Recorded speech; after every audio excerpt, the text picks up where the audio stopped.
Hello, my name is Sally Fox and I'm here at the San Diego County Office of Education making this little video to show you what it might feel like to be a student in a classroom where you don't understand the teacher. The teacher speaks a language you don't understand yet. And what is it like to be that student? So we're going to go through a little simulation. You need to pretend that you're maybe 12 years old and something's happened here in the United States that has made it necessary for your family to flee.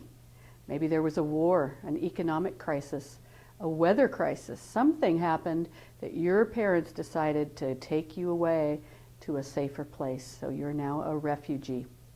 In this case, in this scenario, you're a refugee in southern France, and you're going to be in a class with other American students with a teacher who does not speak English. She's monolingual French. Her name is Madame Renard.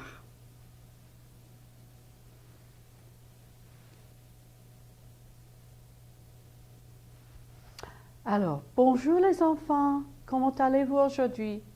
Ça va? Oui? Ça va bien? J'espère que oui.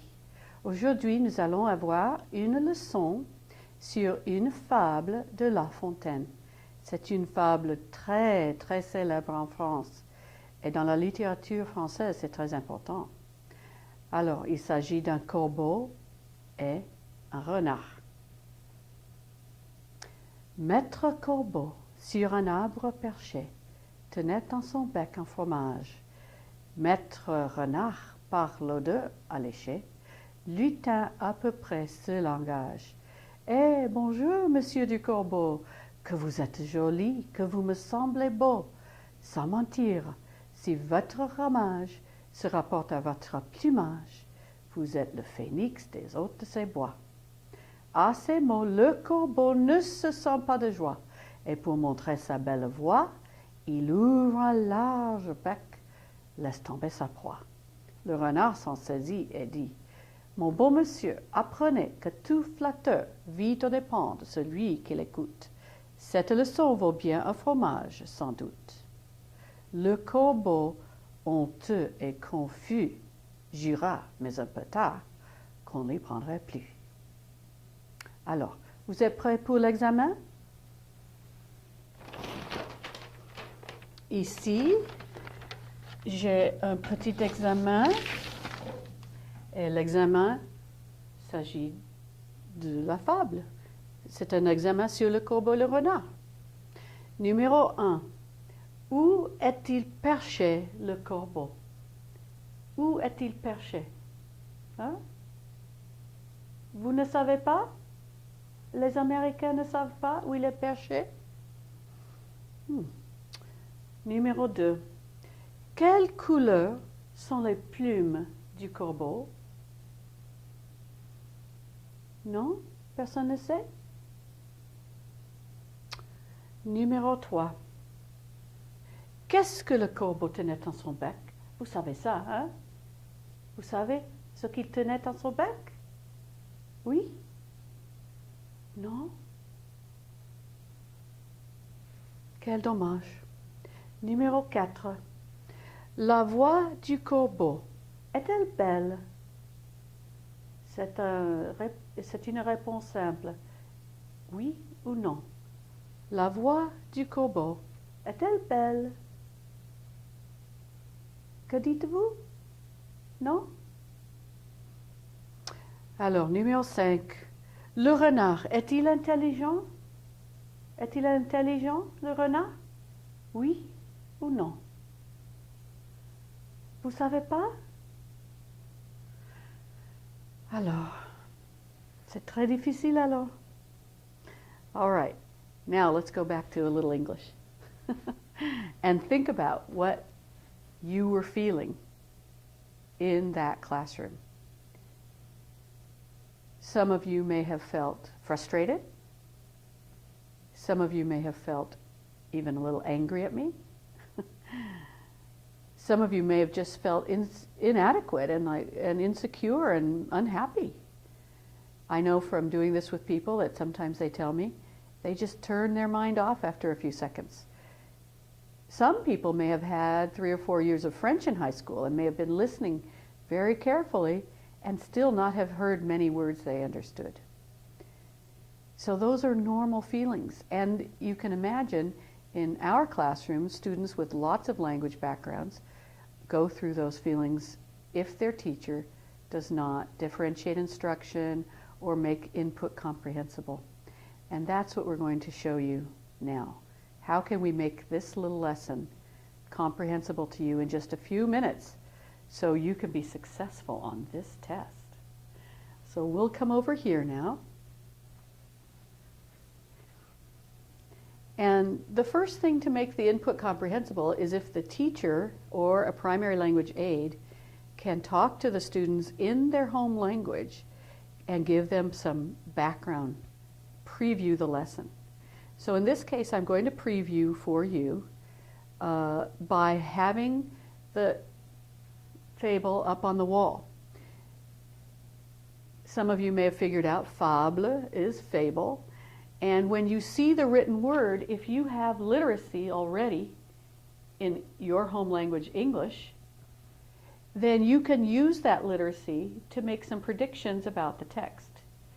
In this case, you may not be able to figure out corbeau et renard. Those are not cognates to English. But if I were to give this to you as a worksheet and have you with a partner look for all the words you think you might be able to figure out, some people might look at arbre and say, oh, that reminds me of arbor, like Arbor Day. And exactly, that is the word for tree. And this word, percher, you with a partner might predict that percher has something to do with a perch that a bird is on. Tenait dans son bec un fromage, well, this word bec, a lot of people do seem to figure that one out. Have you figured it out already? It's the cognate for beak. Fromage, you might know if you've taken French cooking classes, but it's not a cognate, but it is the word for cheese. And we can go through the poem and look at a lot of words. Odeur, can you figure that out? Ah, l'odeur. Une fleur. And language, langage. So there are a lot of words here that by going through the exercise of just previewing the lesson and looking for cognates, that might help a lot of children. But if the children don't have literacy in their first language, you might preview in another way. Again, using their primary language, either you or an aide would show them pictures. For example, this is a picture of La Fontaine. So when they realize that La Fontaine is a man from a long time ago, and he wrote poetry using Aesop's fables, putting the fables to poetry, then they'll have some context to understand the rest of the lesson. Then if you show some other pictures, for example this one, and say this, well, I would even ask the kids, what is this? And if they know it's a crow, you say exactly. And in French we say crow, corbeau. Répétez avec moi, corbeau. And you could show some pictures from long ago, drawings, illustrations of this particular fable, showing the crow up in the tree and the fox trying to figure out a way to get that cheese. Here's another version of the same. And of course we're going to need, well, here's le corbeau perché, perché sur l'arbre avec un fromage. So at this point, when you're previewing the students, you could be using both the new target language and the home language to help them understand. I know back here I do have some renard. Here's one.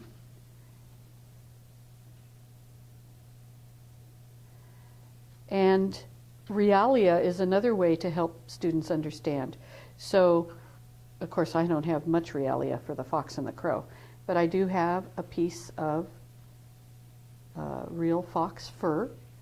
That will help the kids who maybe didn't get it from the picture. Maybe this will help them. And then I have manipulatives.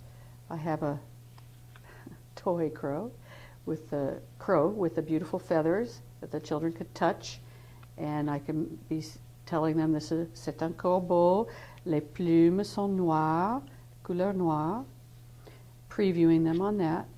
And a lot of other birds I have here as examples, and a fox puppet to make sure they understand fox and crow, two basic words in the vocabulary.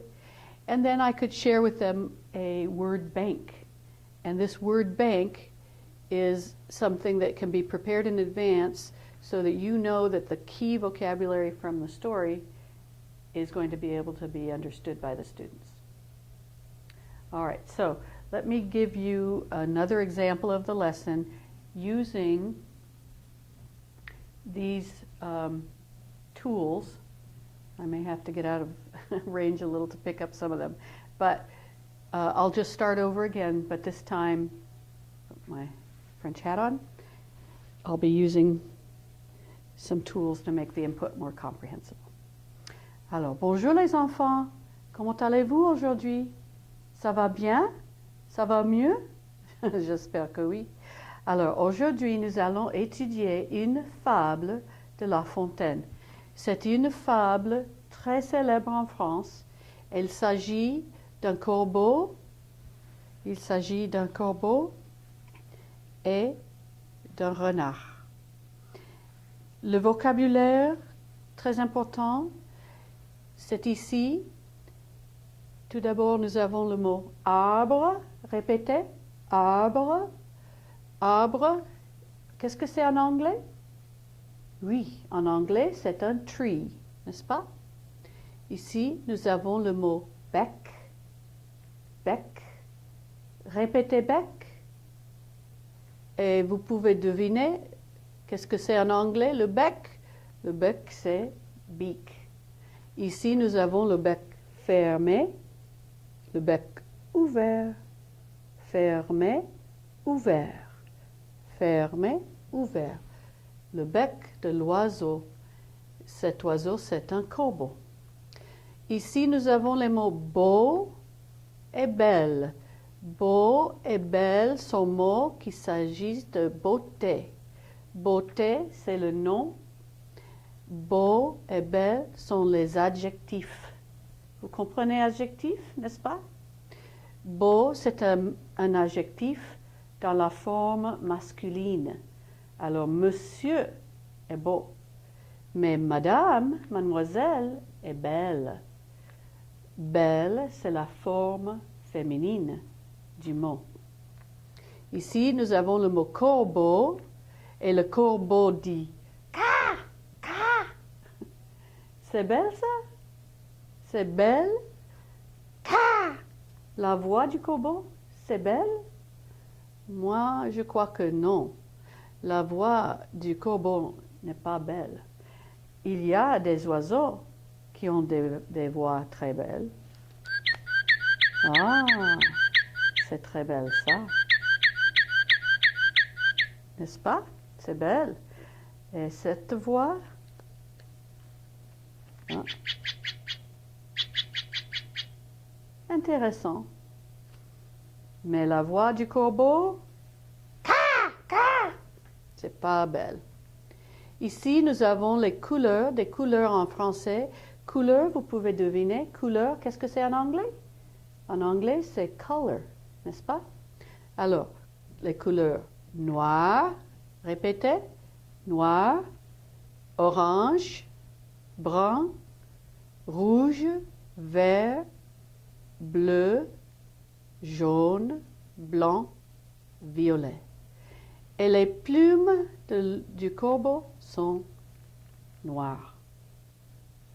Ici, nous avons le mot fable. C'est la même chose en anglais. Fable, mais ça se prononce fable. Fromage, ici des exemples de fromage.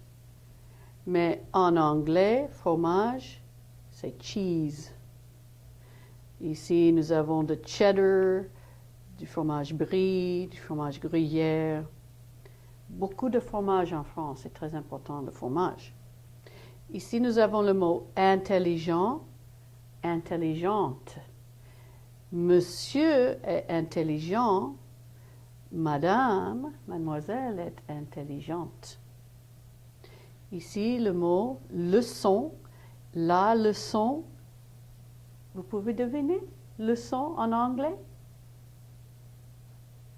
Leçon, c'est lesson. Une leçon sur un corbeau et un renard. Leçon ici, c'est la même chose que lesson. Plume. Ici, nous avons le mot plume avec un dessin d'une plume. Une plume. Ici, dans l'oiseau, nous avons beaucoup de plumes. Beaucoup. 1, 2, 3, 4, 5, 6. Beaucoup de plumes. Mais une seule plume ici. Beaucoup de plumes, c'est le plumage. Le plumage. Ici, nous avons un dessin de renard. Le renard, ici, vous comprenez le renard, n'est-ce pas? Ici, nous avons aussi un exemple d'un renard. Et le renard, il aime l'odeur du fromage. Ah, fromage. Ici, nous avons le mot voix, voix, la voix. Et la voix de la jeune fille, c'est la la la la la. C'est très belle. Mais la voix de l'oiseau qui s'appelle corbeau, ce n'est pas belle, cette voix. Ici, le mot percher. Et percher, ça veut dire percher sur un arbre, c'est ce que les oiseaux font. C'est percher sur l'arbre. Alors, maintenant, nous allons écouter encore une fois la fable.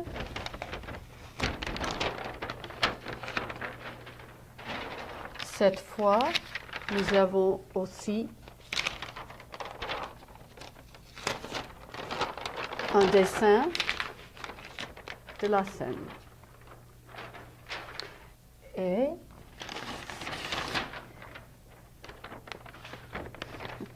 ici, nous avons aussi le vocabulaire de la fable.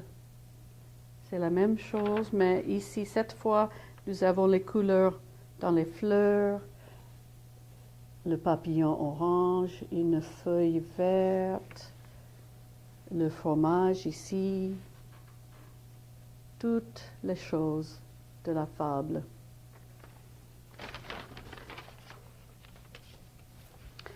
Alors, les enfants, vous êtes prêts pour la fable? Maître Corbeau, sur un arbre perché, tenait dans son bec un fromage. Maître Renard, par l'odeur alléchée, lutin à peu près ce langage. « Eh, bonjour, monsieur du Corbeau, que vous êtes joli, que vous me sentez beau. Sans mentir, si votre ramage se rapporte à votre plumage, vous êtes le phénix des hôtes de ces bois. » À ces mots, le corbeau ne se sent pas de joie, et pour montrer sa belle voix, il ouvre un large bec. Laisse tomber sa proie. Le renard s'en saisit et dit « Mon bon monsieur, apprenez que tout flatteur vit aux dépens de celui qui l'écoute. Cette leçon vaut bien un fromage, sans doute. » Le corbeau, honteux et confus, jura, mais un peu tard, qu'on ne l'y prendrait plus. Alors, maintenant, nous allons voir si vous pouvez répondre ici aux questions du petit examen. Numéro 1. Où est-il perché le corbeau? Où est-il perché? Il est perché sur l'arbre, n'est-ce pas? Ici, numéro 2. Quelles couleurs sont les plumes du corbeau? Vous vous souvenez? Quelles couleurs sont les plumes? Les plumes du corbeau sont noires, n'est-ce pas? Les plumes du corbeau sont noires. Numéro 3. Qu'est-ce que le corbeau tenait dans son bec? Qu'est-ce qu'il tenait dans son bec? Qu'est-ce qu'il tenait dans son bec? Vous vous souvenez? Il tenait un fromage dans son bec. Il tenait un fromage dans son bec. La voix du corbeau, est-elle belle? Est-elle belle la voix du corbeau? Ca! Non, ce n'est pas belle la voix du corbeau. Numéro 5. Le renard, est-il intelligent? Oui, il est très intelligent le renard, parce qu'il a maintenant le fromage. Il a gagné le fromage. Et c'est la fin de notre fable. Merci et au revoir.